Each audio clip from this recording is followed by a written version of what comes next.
इस समारोह के अध्यक्ष पत्रकार विष्णु त्रिपाठी जी, हमारे नगर के गौरव, नगर के प्रथम नागरिक आदरणीय ध्रुव जी, प्रसिद्ध विद्वान समाजशास्त्री doctor BN Singh ji, moral के संपादक अनिशिव शरण जी त्रिपाठी, आदरणीय सत्य प्रकाश जी त्रिपाठी और यहाँ पर उपस्थित सभी विद्वजनों, आज मेरे लिए आज का दिन बहुत ही महत्वपूर्ण है।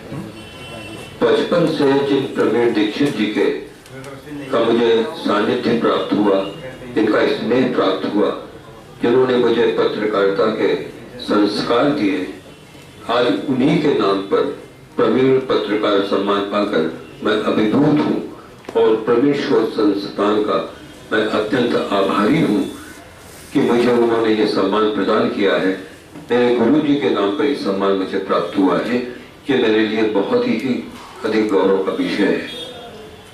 पत्रकारिता के संदर्भ में मैं पत्रकार तो नहीं हूँ, लेकिन व्यंग्यकार जरूर हूँ और पिछले 52 वर्षों से व्यंग्य विधा के क्षेत्र में काम कर रहा हूँ। एक व्यंग्यकार के नाते देश में जो राजनीतिक और सामाजिक विसंगतियां हैं, जिस तरह का भ्रष्टाचार और घपले घोटाले हो रहे हैं, रोज ही हमें अखबार में पढ़ने को मिलते हैं। मैंने अपनी कलम इनके ऊपर चलाई है और मेरा उद्देश्य व्यंग्य करके नेताओं पर कटाक्ष करना ही मात्र नहीं है, बल्कि उन्हें, उन नेताओं को उनकी सच्चाई का आईना दिखाना भी है।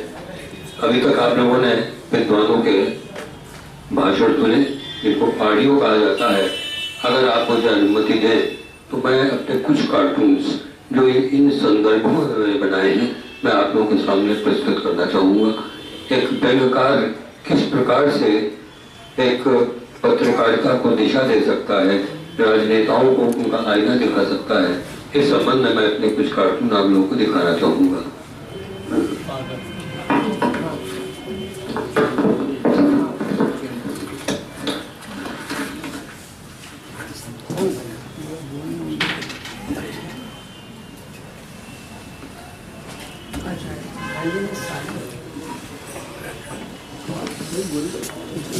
इस जमाने में अभी पिछले एक दशक में बोफोर्स तोप के बारे में बहुत ज्यादा चर्चाएं हुई थी। बोफोर्स तोप घोटाला, तो क्वाद्रोची जो उसका एजेंट था, जिसके मार्फत ही घोटाला तोप की सफाई हुई, उसके बारे में ये लिखा गया था क्वाद्रोची के खिलाफ कोई सबूत नहीं है।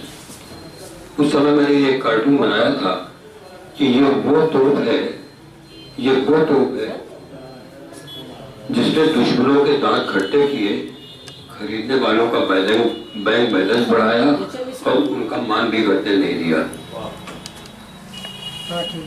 हमारे कांग्रेस के नेता, विशेष रूप से राहुल गांधी जी, मनरेगा की जो उनकी स्कीम है उसका बहुत ज्यादा प्रचार करते हैं कि हमने लोगों को रोजगार की गारंटी दी है। एक समाचार था अप्रैल 2013 में कि 13,000 करोड़ रुपए का मनरेगा घोटाला हुआ। उसमें मैंने कार्टून दिया था, मन रेगा तू झूम के। 13,000 करोड़ रुपए हमारे अफसरशाही और नेताओं के जेब में चले गए। उसमें मैंने बनाया था, मन रेगा तू जहर झूम के। एक समाचार की कटिंग थी, वन अधिकारी के पास 100 करोड़, बिजली विभाग के बाबू के पास 40 करोड़, आयकर अधिकारी के घर से सोने की ईंटें मिली।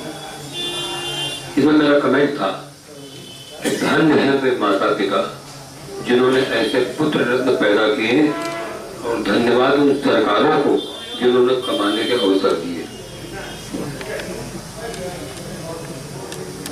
भ्रष्टाचार और घपले घोटालों की सीमाएं हैं, हद है। एक न्यूज से सुहागन लेती है विधवा पेंशन, उसमें मैंने कार्टून दिया था कि बिना साज श्रृंगार कहाँ चली, विधवा पेंशन लेना होगा।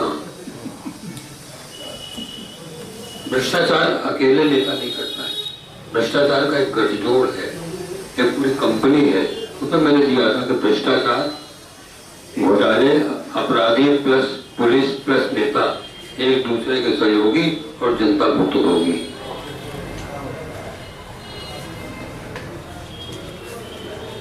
पिछले वर्ष दिसंबर में जब दामिनी का मामला आया था तो एक जागरण में समाचार की लाइन थी कि दुष्कर्म भारत की राष्ट्रीय समस्या है। मैंने उसमें दिया था तमाम घोटालों के, भ्रष्टाचार के मैंने नाम दिए थे, खेल घोटाला, सोसाइटी घोटाला, मनरेगा घोटाला, ग्रामीण स्वास्थ्य घोटाला, स्पेक्ट्रम घोटाला, कोलगेट घोटाला, लैपटॉप घोटाला। तो मैंने उसमें दिया था वो भ्रष्टाचार हमारे देश का राष्ट्रीय चरित्र है। ये सब कार्टून बनाने का उद्देश्य कितना है कि हम देश के सामने, अपने पाठकों के सामने देश की क्या वस्तुस्थिति है, हमारा समाज, हमारा राजनीति कितनी प्रदूषित हो रही है, इनके ऊपर इंगित करना है। कोई भी आंदोलन होता है तो चाहे वो राज कर्मचारी हो या हमारे छात्र वर्ग हो, तो वो देश की संपत्ति का नुकसान करते हैं, बसें जला देते हैं, लोगों की प्राइवेट गाड़ियां तोड़ते हैं, तमाम सरकारी कामों का नुकसान होता है। तो एक न्यूज है कि सरकार को चुकाने पड़ेगी छात्रों के खून बहाने की कीमत। मैंने उसमें किया था कि वैसे सरकारी संपत्तियां काफी कुछ कीमत वसूली कर रहे हैं। ये मेरा भी बहुत लेटेस्ट कार्टून था चौपाई में, तो करोड़ों रुपए का रंग उत्सव मनाया गया। इसके ऊपर हमारे मुख्यमंत्री जो है इस कार्टून के ऊपर काफी क्षुब्ध है, काफी नाराज हुए। इसमें मुझे सूचना मिली थी कि मैंने इसमें किया था समाजवाद की समाजवाद। समाजवाद में मौके में बड़े की मात्रा लगा दी थी कि मौजवाद था, समाजवाद की स्वमौजवाद। राजनीति में अच्छे लोग, पढ़े लिखे लोग, बुद्धिजीवी नहीं रहते और राजनीति का अपराधीकरण हो गया है। तो अभी शिक्षक दिवस के मौसम में सितंबर में शिक्षक दिवस मनाया जाता है। तो एक नेता है, शिक्षक दिवस में उसको निमंत्रित किया गया, तो वो मंत्री था, तो उसके गुरु लोग भी बैठे हुए हैं। कहेंगे आप गुरुओं की कृपा, न मुझे कॉलेज से निकाला जाता, न मैं राजनीति में जाता और न मंत्री बन पाता।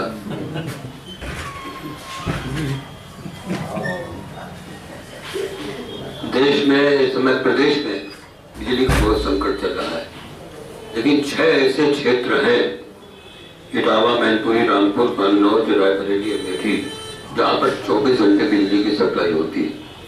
जनता इसमें बहुत आक्रोशित होती है, लेकिन तो ये था कि 6 जिलों को 24 घंटे बिजली उचित नहीं, ये हाईकोर्ट ने कहा, कमेंट था उसका।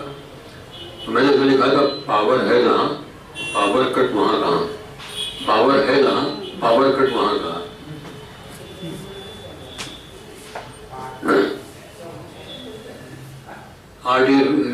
राइट टू इंफॉर्मेशन जो हमारा कानून बना है, तो उसमें जितने भी पार्टियां थी, चाहे वो सत्तासीन पार्टी हो या विपक्षी पार्टियां, इन लोगों ने कहा था कि दागी कौन है कोर्ट नहीं तय करेगा, संसद तय करेगी। तो इनमें सारे दल के लोग एक थे। तो मैंने सब, मेरा कमेंट था कि लोकतंत्र के लिए अशुभ, अनिष्टकारी, अद्भुत एकता।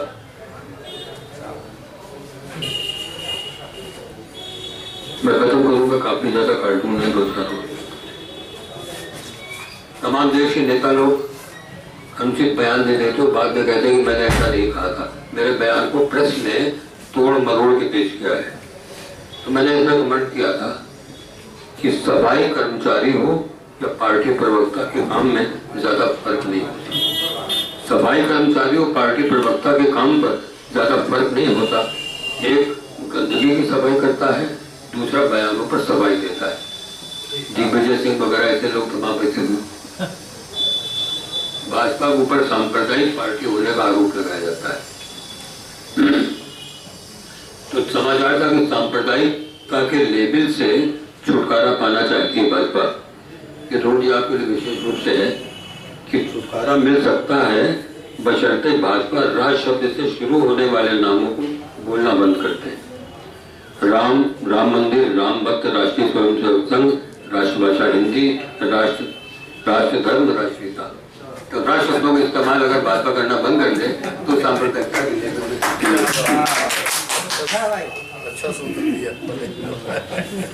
एक आदेश आया था मनमोहन सिंह की सरकार ने भी लागू किया था 23 सितंबर को कि जो दागियों को बचाने के लिए एक अध्यादेश लाया गया था। बाद में राहुल जी ने अपने प्रभाव से निरस्त कराया। तो मैंने 25 सितंबर 2013 को कार्टून दिया था। एक साबुन का विज्ञापन आता है कि दाग अच्छे हैं सब, और यहाँ पर सरकार खड़ी हुई है तो दागी अच्छे हैं, दागियों को भी हम अपने लेंगे। तो मैंने कहा दागी अच्छे हैं, मुझे अध्यादेश की इन्होंने सिफारिश की थी। राहुल गांधी जी ने उस अध्यादेश के लिए बकवास कहा था। उन्होंने प्रधानमंत्री का परोक्ष रूप से अपमान भी किया था। तो फिर मैंने कार्टून दिया था, एक डस्टबिन है उसमें अध्यादेश की प्रति फाड़ करके मनमोहन सिंह जी फेंक रहे हैं और राहुल गांधी खड़े हुए हैं, उनका मैन पावर।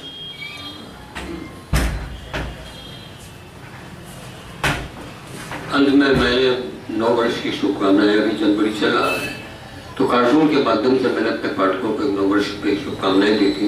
मैं आप लोगों को भी पुनः उसकी शुभकामना अपने इस कार्टून के माध्यम से सुनाना चाहूँगा कि गुजरा साल आम आदमी के खास बनने का गवाह बना। आम आदमी पार्टी आई तो गुजरा साल आम आदमी के खास बनने का गवाह बना। कामना है कि 9 वर्ष भारतीय जनतंत्र में तंत्र की पराजय और जन की स्थापना का वर्ष सिद्ध हो। जैसे हमारे वक्ताओं ने भी कहा, कामना है कि 9 वर्ष भारतीय जनतंत्र में तंत्र की पराजय और जन की स्थापना का वर्ष सिद्ध हो। लाल बत्ती और सुरक्षा कर्मियों की फौज लेकर चलने वाले शान नहीं शर्म महसूस करें, शान नहीं शर्म महसूस करें। महंगाई के कारण अब और रोना न पड़े, बिजली की किल्लत, पुलिस की जिल्लत झेलनी न पड़े। भ्रष्टाचार, कदाचार, बलात्कार की घटनाओं को रोकने के लिए उठाए गए कदम कड़े। शुभकामनाओं सहित मैं बहुत आभारी हूँ, आप लोगों ने मुझे इतना समय मुझे दिया।